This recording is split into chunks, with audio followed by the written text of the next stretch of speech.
जय श्री राम। श्री गणेशाय नमः। श्री रामचरितमानस प्रथम सोपान बालकांड, दोहा नंबर 8, पृष्ठ संख्या 29। भाग छोट अबला सुबड़, करऊ एक विश्वास। पई है सुख सुन सुजन सब, खल करी है उपहास। मेरा भाग्य छोटा है और मेरी इच्छा बहुत बड़ी है, परंतु मुझे विश्वास है इसे सुनकर सज्जन सभी सुख पाएंगे और दुष्ट हंसी उड़ावेंगे।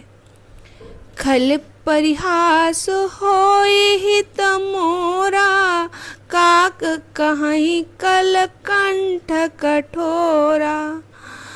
हंसहि बकदादुर चात कहीं, हंसहि मलिन खल विमल बत कहीं। किंतु दुष्टों को हंसने से मेरा हित ही होगा।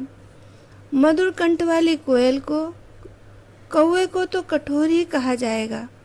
जैसे बगुले हंस को और मेढक को, पपीहे को देख के हंसते हैं, वैसे ही मलिन मन वाले दुष्ट निर्मल वाणी को सुनकर हंसते ही हैं। कबित रसिक नदाम पद नेहु, तिन कहाँ सुखद हास रस एहु।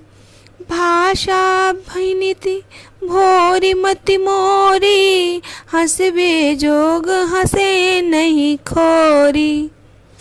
जो ना तो कवित्व के रसिक हैं और ना ही जिनका श्री रामचंद्र जी के चरणों में प्रेम है, उनके लिए यह कविता सुखद हास्य रस का काम कर देगी।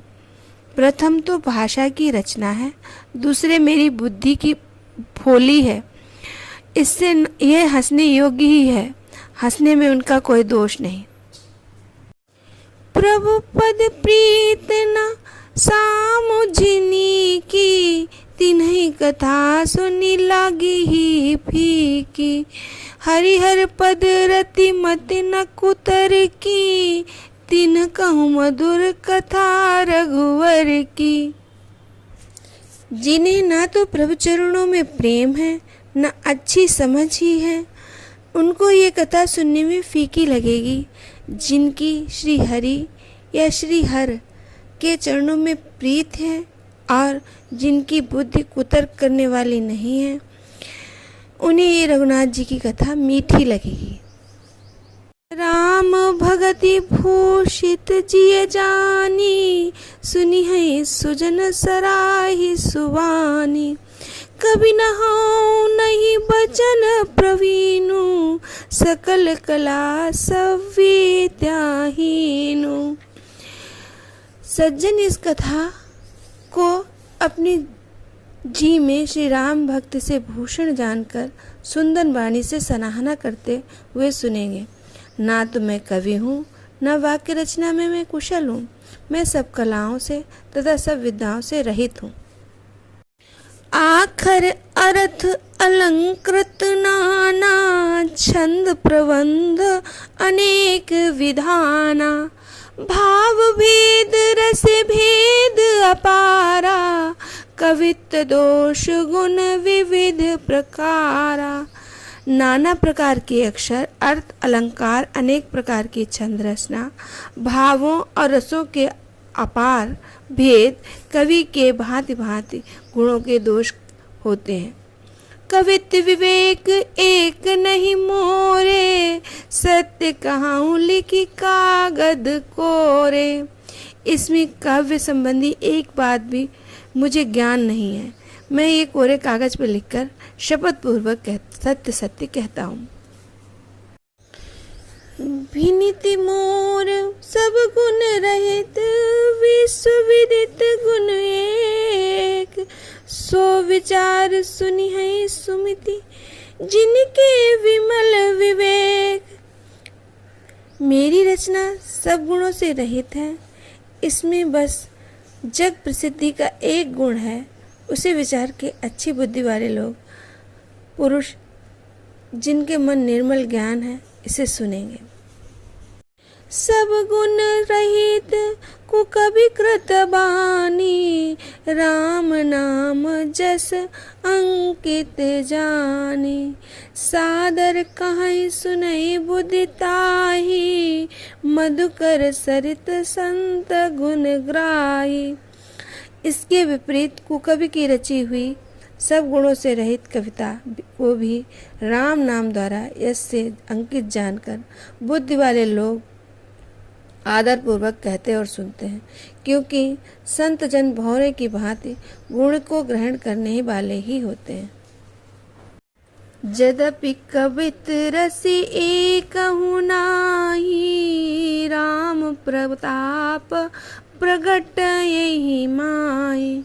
सोई भरोस मोरे मन आवा, केहि न सुसंग बड़पन पावा। यद्यपि मेरी रचना में कविता का एक रस भी नहीं है, तथापि इसमें श्री राम जी का प्रताप प्रकट है। मेरे मन में यही भरोसा है, भले के संग से भला किसने बड़प्पन नहीं पाया। धूमऊ तजई सहज करुआई, आगरु प्रसंग सुगंध बसाई। विनीति बदेश वस्तु भल बरनी, राम कथा जग मंगल करनी। धुआं भी अगर के संग में सुगंधित होकर अपने स्वाभाविक कड़वेपन को छोड़ देता है। मेरी कविता अवश्य भद्दी है, परंतु इसमें जगत के कल्याण करने वाले राम कथा रूपी उत्तम वस्तु का वर्णन किया गया है। ये जग के लिए कल्याणकारी मंगल करनी है। मंगल करनी कलिमल हरनी, तुलसी कथा रघुनाथ की। कति क्रूर कविता सरित की, जो सरित पावन पात की। प्रभु सुअस संगति विनित बल, हुई है सुजन मन भावनी। भव अंग भूति मसान की, सुमिरत सुहावनी पावनी। तुलसीदास जी कहते हैं, श्री रघुनाथ जी की कथा कल्याण करने वाली और कलयुग के पापों को हरने वाली है। मेरी इस भद्दी कविता रूपी नदी की चाल पवित्र जल वाली नदी गंगा जी की चाल की भांति टेढ़ी है। प्रभु श्री रघुनाथ जी के सुंदर यश के संग से ये कविता सुंदर और सज्जनों के मन को भाने वाली हो जाएगी। शमशान की अपवित्र राग को भी श्री महादेव जी के अंग से संग से सुहावनी लगती है और स्मरण करते ही पवित्र करने वाली होती है। प्रिय लागई अति सबहि मम, विनीति राम जस संग। दार विचार की करई को, बंदी मलय प्रसंग। श्री राम जी के यश से संग से मेरी कविता सभी को अत्यंत प्रिय लगेगी, जैसे मलय पर्वत के संग से काष्ठ मात्र चंदन बनकर वंदनीय हो जाता है। फिर क्या कोई मेरी काठ की तुच्छता का विचार करता है। श्याम सुरभि पय विशद अति, गुणद करहि सब पान। गिरा ग्राम में सिय राम जस, गावै सुनई सुजान। श्याम गौ काली होने पर भी उसका दूध उज्जवल और गुणकारी होता है, यही समझकर लोग उसे पीते हैं। इसी तरह गंवारू भाषा होने पर भी श्री राम सीता जी के यश को बुद्धिमान लोग बड़े चाव से गाते और सुनते हैं। मणिमाणिक मुक्ता छवि जैसी, अहि गिरि गज सिर सोहन तैसी।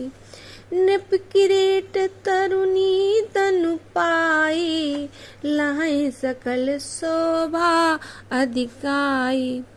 मणिमाणिक और मोती जैसी सुंदर छवि है, वह सांप पर्वत और हाथी के मस्तक पर वैसी शोभा नहीं पाती। राजा के मुकुट और नवयुवती स्त्री के शरीर को पाकर ही ये सब अधिक शोभा को प्राप्त होते हैं। तैसे ही सुकवि कवित स्फुद कहाई, उपजई अनत अनत छवि लाई। भगति हेतु विधि भवन बिहाई, सुमिरत सारद आवति धाई। इसी प्रकार बुद्धिमान लोग कहते हैं कि सुकवि की कविता भी उत्पन्न और कहीं होती है और शोभा अन्यत्र कहीं पाती है। अर्थात कवि की वाणी से उत्पन्न हुई कविता वहाँ शोभा नहीं पाती है जहाँ उसका विचार प्रचार तथा उसकी कथित आदर्श का ग्रहण और अनुसरण होता है। कवि के स्मरण करते ही उसकी भक्ति के कारण सरस्वती जी ब्रह्मलोक को छोड़कर दौड़ी आती हैं। रामचरित सर बिनु अनवाए, श्रोश्रम जाई न कोटि उपाय। कवि कोविद अस हृदय विचारी, गावई हर जस कलिमल हारी। सरस्वती जी की दौड़ी आने की वजह से थकावट रामचरित रूपी सरोवर में उन्होंने नहलाए बिना दूसरे करोड़ों उपायों से दूर नहीं होती। कवि और पंडित अपने हृदय में ऐसा विचार करके कलयुग के पापों को हरने वाले श्री हरि के यश का गान करते हैं। कीने प्राकृत जन गुण गाना, सिर धुन गिरा लगति पछताना। हृदय सिंधु मति सीप समाना, स्वाति शारदा कहें सुजाना। संसारी मनुष्यों का गुणगान करने पे सरस्वती जी अपना सिर धुन के पछताने लगती हैं कि मैं इसके बुलाने पे क्यों आई। बुद्धिमान लोग हृदय को बुद्धि को सीप और हृदय को समुद्र, सरस्वती जी को स्वाति के नक्षत्र के समान बताते हैं। जो बर सही बर बारी विचारो, होई कवित मुक्ता मनि चारो। यदि इसमें श्रेष्ठ विचार रूपी जल बरसता है तो मुक्तामणि के समान सुंदर कविता होती है। जुगति वेद पुनि पोहियै, रामचरित बरताग। परिहै सज्जन विमल उर, शोभाति अनुराग। उन कविता रूपी मुक्तामणियों को युक्ति से भेद कर रामचरित रूपी सुंदर तागे में पिरोकर सज्जन लोग अपने निर्मल हृदय में धारण करते हैं, जिससे अत्यंत अनुराग रूपी शोभा उत्पन्न होती है। वे आंतरिक प्रेम को प्राप्त होते हैं। जे जन में कलि काल कराला, कर तब बायस बेस मराला। चलत कुपंत वेद मग छाणे, कपट कलेवर कलिमल भाणे। जो कराल कलयुग में जन्मे हैं, जिनकी करनी कौवे के समान है और वेश हंस सा है, वे वेद मार्ग को छोड़ के कुमार्ग पे चलते हैं तो कपट की मूर्ति और कलयुग के पापों के भाड़े हैं। बंचक भगत कहाई राम के, किंकर कंचन को काम के। तीन माह प्रथम रेख जग मोरी, दींग धर्म ध्वज धंधक धोरी। श्री राम जी के भक्त कहाकर जो लोग ठगते हैं, जो धन लोभ क्रोध मोह और काम के गुलाम हैं, जो धींगा धागे से काम करने वाले, धर्म ध्वजी धन की झूठी ध्वजा फैलाने वाले, दंभी और कपट के धंधों का बोझ ढोने वाले हैं, संसार में ऐसे लोगों में सबसे पहले मेरी गिनती है। जो अपने अवगुण सब कहाऊं, बाढ़ई कथा पार नहीं लहाऊं। ताते मैं अति अल्प बखाने, थोरे महु जनि है सयाने। यदि मैं सब अपने अवगुणों को कहने लगूं तो कथा बहुत ही बढ़ जाएगी और पार नहीं पाएगी। इसलिए मैंने बहुत कम अवगुणों का वर्णन किया है। बुद्धिमान लोग थोड़े में ही समझ लेंगे। समुझि विधि विधि बिनती मोरी, को न कथा सुन दी है खोरी। एते ऊपर करी हई जो आशंका, मोहित अधिक ते जड़ मति रंका। मेरी अनेकों प्रकार की विनती समझकर कोई भी इस कथा को सुनकर दोष मत देना। इतने पे भी जो शंका करेंगे तो वो मुझसे भी ज्यादा मूर्ख और कंगाल होंगे। कवि न होऊं नहीं चतुर कहावऊं, मति अनुरूप राम गुण गावऊं। कहाँ रघुपति के चरित अपारा, कहाँ मति मोरी निरत संसारा। ना तो मैं कवि हूँ न चतुर कहलाता हूँ, अपनी बुद्धि अनुसार ही श्री रामचंद्र जी के गुण गा रहा हूँ। कहाँ तो रघुनाथ जी का अपार चरित, कहाँ संसार के आसक्त मेरी बुद्धि। जेहि मारुति गिर मेरु उड़ाई, कहा तूल के लेखे माही। समुझत अमित राम प्रभुताई, करत कथा मन अत कदराई। जिनके हवा से सुमेरु जैसे पहाड़ उड़ जाते हैं, कहिए तो उसके सामने रुई किस गिनती में है। श्री राम जी की असीम प्रभुता को समझकर कथा रचना में मेरा मन बहुत हिचकिचाता है। सारद शेष महेश विधि आगम निगम पुराण, नेति नेति कहि जास गुण करहि निरंतर गान। सरस्वती जी, शेष जी, शिव जी, ब्रह्मा जी, शास्त्र वेद और पुराण ये सब नेति नेत कहकर पार नहीं पाकर ऐसा कहकर जिनका गुणगान किया करते हैं।